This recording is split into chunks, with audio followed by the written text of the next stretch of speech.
கிறிஸ்துவுக்குள் பிரியமானவர்களே, நாம் ஜெபிப்போம்.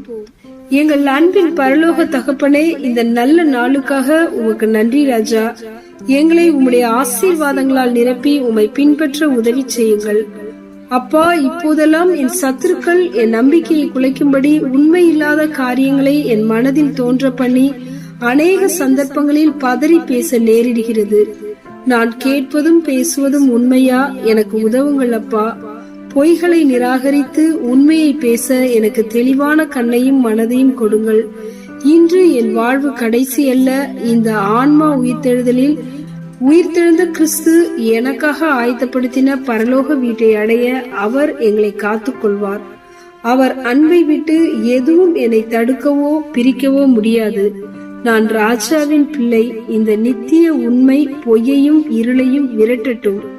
என் வாக்கை இருளாக தெரிந்தாலும் ஒவ்வொரு கதவும் மூடப்பட்டதாக தோன்றினாலும் நீர் வெற்றியை தருவீர். அதை எங்கேயும் எப்போதும் கொண்டாடுவேன். உம்முடைய மகிமையை வெளிப்படுத்தும். நான் உம்மை புகழ்ந்து பாடுவேன். உம்முடைய வாக்குறுதிகள் நித்தியமானவைகள். உம்முடைய வார்த்தை இறுதியானது. உங்கள் அன்பு அளவிட முடியாதது.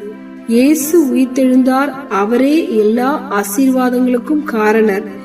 எதிரியின் முழுமையான தோல்வியையும் அவனுடைய முழுமையான அழிவையும் அவர் வெளிப்படும் போது நியாயத்தில் கொண்டு வருவார்.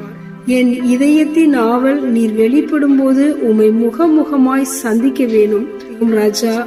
உம் உள்ளங்கையில் என்னை மறைத்து நான் மீட்கப்பட்டு உம்மை என் கண்கள் காணும் என்று விசுவாசித்து ஜெபிக்கிறோம்.